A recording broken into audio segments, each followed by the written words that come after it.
निमृत बहुत छोटी थी जब शोभा के पति की मृत्यु हो गई थी। बस तभी से शोभा ने अकेले ही निमृत को पाला था।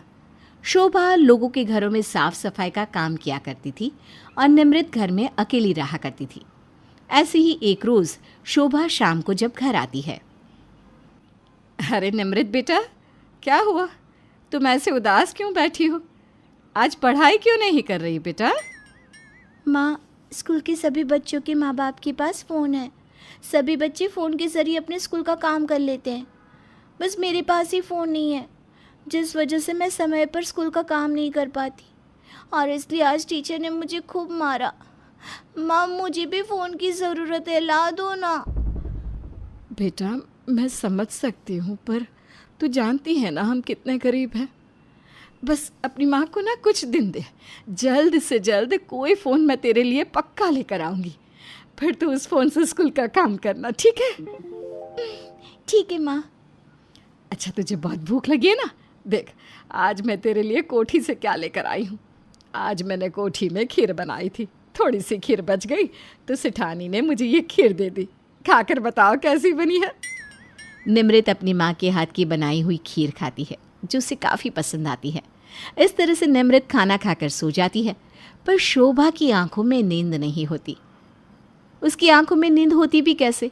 आखिर अब उसे एक फ़ोन चाहिए था अपनी बेटी के लिए, और शोभा के पास इतने पैसे नहीं थे कि वो अपनी बेटी को फ़ोन दिला सके।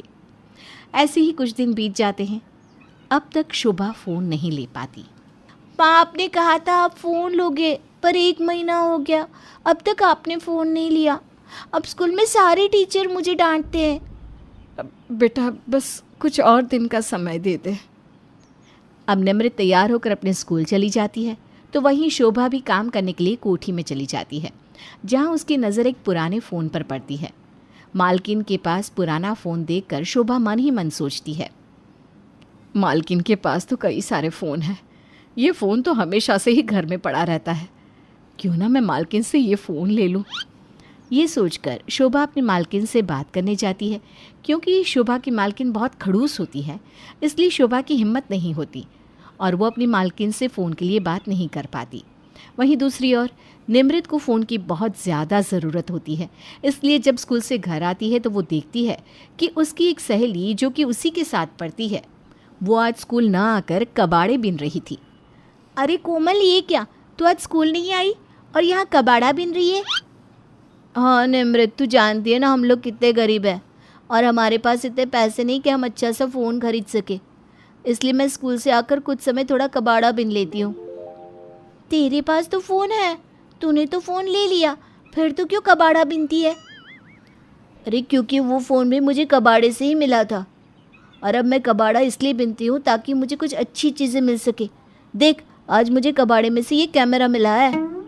अब जैसे ही निमृत को पता चलता है कि कबाड़ा बिनने से कोमल को फ़ोन और कैमरा मिला, तो वो भी कबाड़ा बिनने के बारे में सोचती है। अब क्या था, अब अगले दिन निमृत स्कूल से आकर अपनी दोस्त कोमल के साथ कबाड़ा चुनने के लिए चली जाती है। इसी तरह एक हफ्ता बीत जाता है और आखिरकार एक दिन निमृत को एक आईफोन मिलता है, जो कि बिल्कुल नया था। उस फ़ोन को देखकर निमृत बहुत खुश होती है, और शाम को जब शोभा घर आती है तो निमृत शोभा को आईफोन दिखाती है। माँ, ये देखो मुझे क्या मिला। ऐसा भी क्या मिल गया मेरी बेटी को जो आज इतना खुश है? माँ, ये देखो मुझे आईफोन मिला, कितना अच्छा है और चलता भी है। माँ, मैंने इस पर सब कुछ चला कर देखा, ये फ़ोन बिल्कुल वैसा ही है जैसा मेरी दोस्त निहारिका के पास है।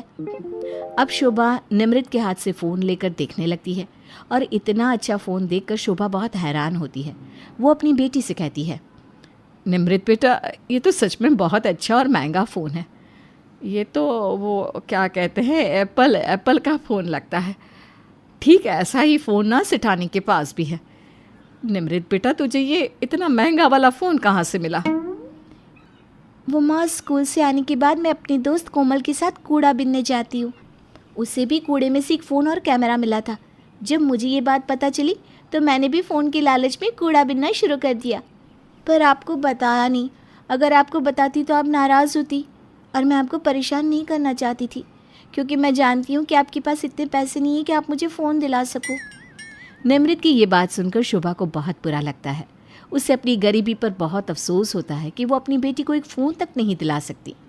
वो कुछ नहीं कहती और निमृत को समझाते हुए उससे कहती है, निमृत बेटा, अभी तेरी माँ जिंदा है, तुझे कूड़ा बिनने की कोई ज़रूरत नहीं है।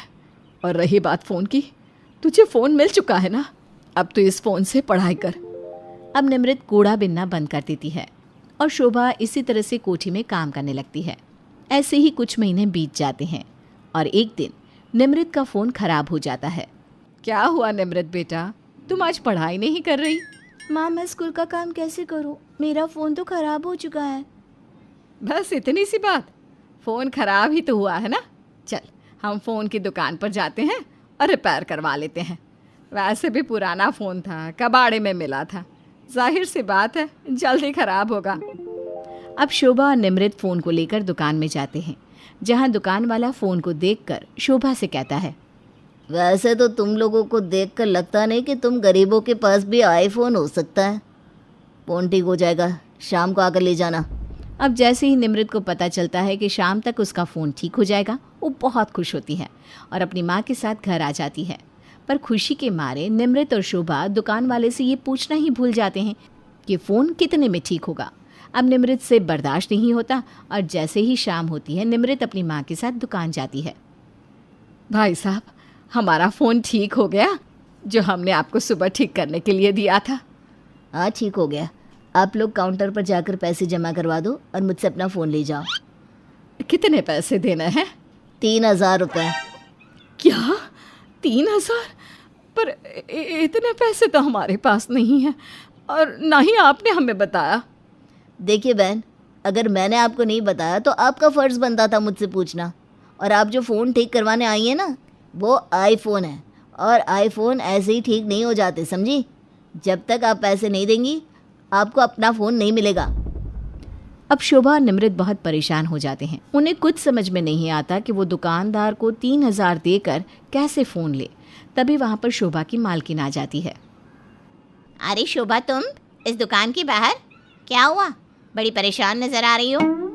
शोभा मालकिन को सारी बात बताती है, जिसके बाद मालकिन शोभा को दुकान के अंदर ले जाती है और 3000 देकर उसे उसका फ़ोन दिलवाती है। अगर तुम्हें फ़ोन ही चाहिए था तो मुझे बता देती। मेरे पास न जाने कितने ही आईफोन ख़राब पड़े हैं। वैसे भी ये दुकानदार मेरा भाई है। भैया, अब से इनसे पैसे मत लेना। शोभा हमारे घर में ही काम करती है।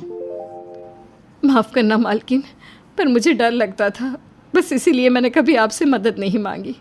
पर मैं आपका यह एहसान कभी नहीं भूलूंगी। इस तरह से शोभा आईफोन लेकर निमृत के साथ घर जाती है। घर जाने के बाद निमृत अपने आईफोन के ज़रिए पढ़ाई करती है और शोभा ईमानदारी से अपनी सिठानी के घर साफ सफाई का काम करती है।